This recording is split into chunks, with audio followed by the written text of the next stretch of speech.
નમસ્કાર મિત્રો ઠાકરસિંહની આંગળી શું નકુચામાં છે? ઠાકરસિંહ રબારી શું ફસાઈ ચૂક્યા છે? શું ઠાકરસિંહ રબારી સામે એફઆઈઆર દાખલ થઈ શકે છે?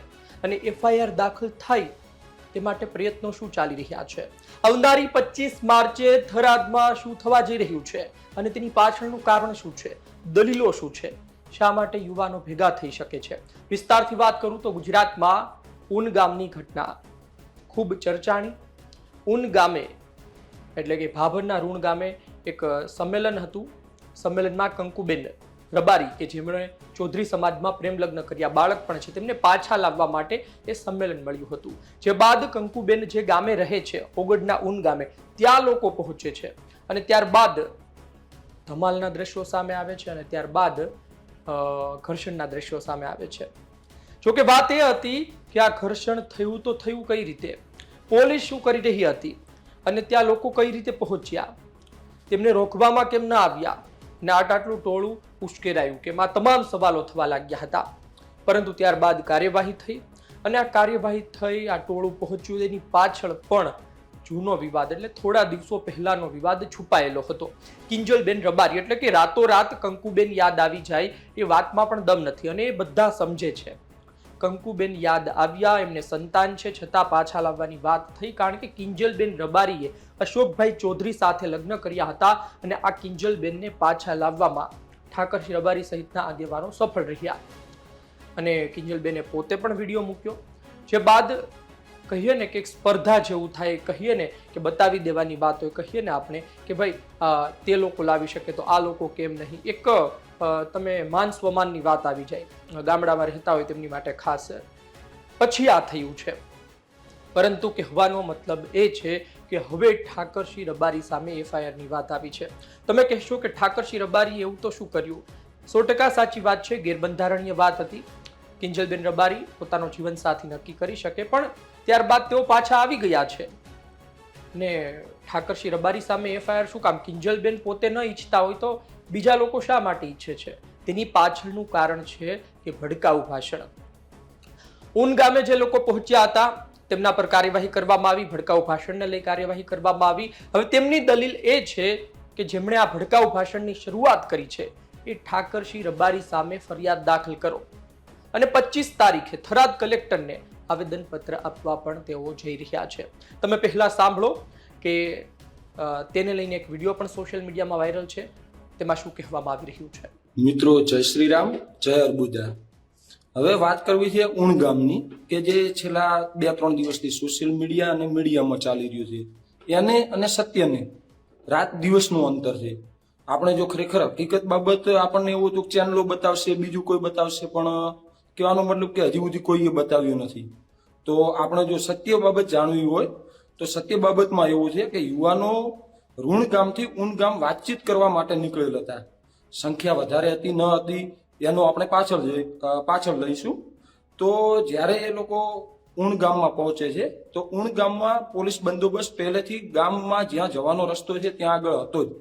તો જે મેઇન એક રસ્તો હતો કે જ્યાં પ્રાથમિક આરોગ્ય કેન્દ્ર ને એ છે એ, અને એક કોલેજની બાજુમાંથી હતો, અને ગામમાં 3 જગ્યાએ પોલીસનો બંદોબસ્ત હતો. તો જે ગામનો મેઇન રસ્તો અંડરપાસ નીચેથી છે ત્યાં આગળ જ્યારે યુવાનો જાય છે ત્યારે ત્યાં કેબી દેસાઈ કરીને પોલીસ ઇન્સ્પેક્ટર હોય છે, એ સમજાવે છે કે ભાઈ તમને ગામમાં જવાની પરમિશન નથી, તમે અહીંયા જ રહો. યુવાનો માની પણ જાય છે અને બધા પોતાની ગાડીઓ આજુબાજુમાં પાર્ક કરી દે છે. એના પછી 2-5 મિનિટ પછી શી ખબર શું થાય છે કે કેબી દેસાઈ 2 ગાડીઓને જવાની મંજૂરી આપે છે, પાછો રસ્તો બ્લોક કરી નાખે છે. જે 2 ગાડી અંદર નીકળે છે એ ત્યાંથી ગામ હશે અંદાજે 200, 300, 400 મીટર દૂર.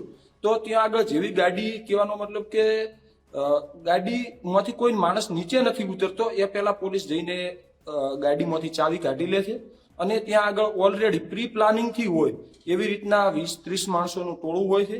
એ જે 20-30 માણસોનું ટોળું હોય છે એ ડાયરેક્ટલી લાકડીઓ ધોકા લઈને એમના ઉપર હુમલો કરી દે છે, જેના વિડીયો સોશિયલ મીડિયામાં અવેલેબલ છે. તમારે જોઈતા હોય તો હું કોમેન્ટમાં એનો વિડીયો નાખી દઈશ. અને એના પછી જે બીજી ગાડી હોય છે એમાંથી એક ભાઈ દોડીને જે હાઈવે છે 200 મીટર 300 મીટર જેવો, ત્યાં આગળ આવીને બધાને જણાવે છે કે પેલા હુમલો કરી દીધો છે. એના પછી જે ચૌધરી સમાજના યુવાનો રહ્યા એ ઉગ્ર બની જાય છે અને પોલીસની જે બેરિકેડ છે એ તોડી અને ગામમાં ઘૂસે છે. તો જે સત્ય હકીકત છે એ આ છે. અને મીડિયામાં જે ચાલી રહ્યું છે તમે જાણો છો કે જે પોલીસ ઉપર હુમલો થયો, કાયદાને કથળી નાખ્યો, તો એ બધું થયું છે જે એમણે શરૂઆત કરી એમના પછી. તો આપણે ખરેખર સવાલ એ થાય છે કે આ કાયદો વ્યવસ્થા બગાડવામાં ખરેખર ત્યાંના કોઈ બી ઓફિસર છે તેમની શું ભૂમિકા હતી? જે ગામ લોકોએ ત્યાં આગળ જે હાજર હતા એ લોકોએ જે ગાડીઓ ઉપર હુમલો કર્યો એમના વિરુદ્ધ એફઆઈઆર ક્યાં છે? કેમ કે શરૂઆત તો ત્યાંથી થઈ નહીં. તો યુવાનો તો ફક્ત વાતચીત કરવા માટે આવ્યા હતા. તો હવે મેઇન પ્રશ્ન એ થાય છે કે ચૌધરી સમાજના યુવાનો ઉપર એફઆઈઆર 307 જેવી કલમો લાગી ગઈ અને જેમણે શરૂઆત કરી એ ઓફિસર ઉપર કોઈ એક્શન નથી લેવામાં આવી જિલ્લાવાળા પોલીસ તરફથી. કે એના પછી જોઈએ તો સોશિયલ મીડિયામાં વાયરલ વિડીયો હોવા છતાં બધાના મોં ફેસ કમ્પ્લીટલી દેખાય છે. એના પછી પણ એમની કોઈની અટકાયત કરવામાં નથી આવી. ઘણા બધા મિત્રો એવું કહે છે કે ભાઈ તમે કોઈ બી માણસો જાય જ્યારે કોઈ બી યુવાનો ગયા તો એટલી બધી સંખ્યામાં કેમ ગયા?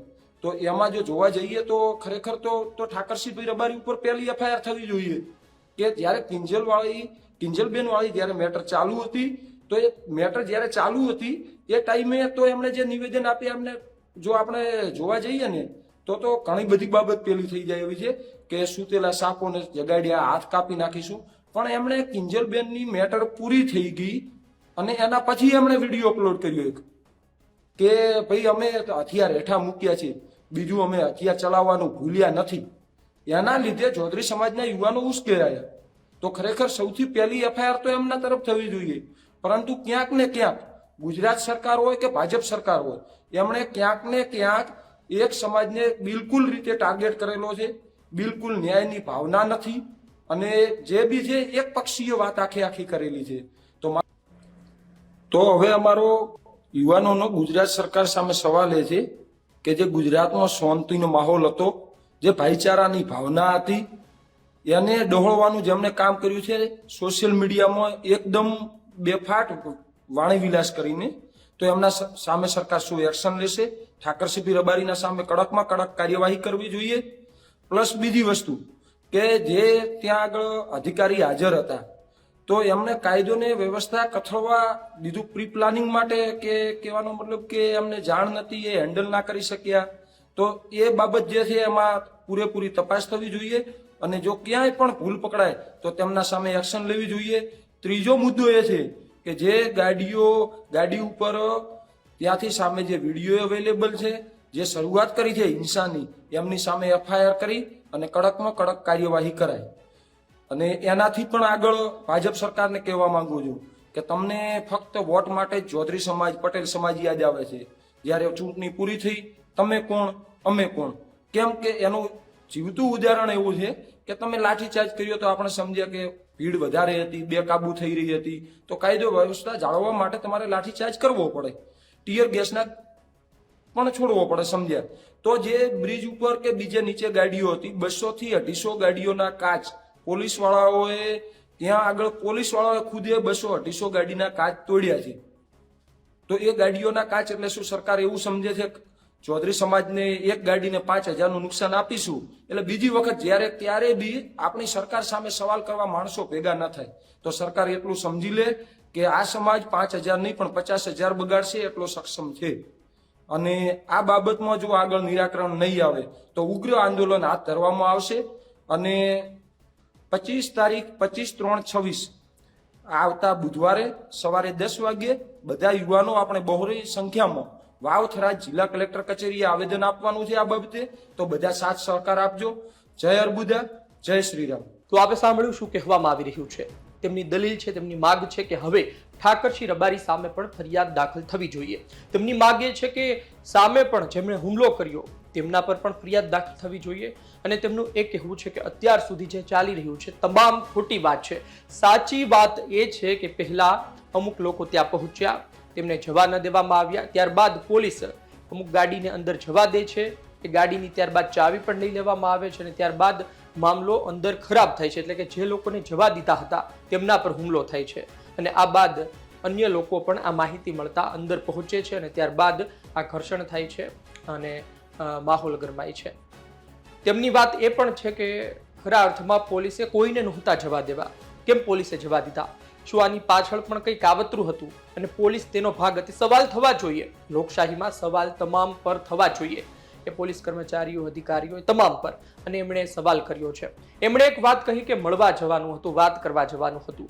એક સવાલ એ પણ છે કે આ પરિસ્થિતિ વચ્ચે તમે ઊન ગામે મળવા જાવ, એટલે કે ભાભરના રૂણી ગામમાં પહેલેથી જ ભડકાઉ ભાષણ આપવામાં આવ્યા હતા અને પછી તમે ઊન ગામે મળવા જાઓ, એ સમય યોગ્ય નહોતો. એટલે કે સમય બીજો પસંદ કરવાની જરૂર હતી. અને સમાજના 2-4 વડીલો જાય તો એ શોભા દે, કારણ કે સામે એ પ્રકારે વાતો થઈ શકે, તેના પર વિશ્વાસ મૂકી શકે. હવે ટોળું જાય તો ટોળા પર વિશ્વાસ કોણ કરે, અને એ ટોળું હુમલો નહીં કરે તેની જવાબદારી કોણ લે?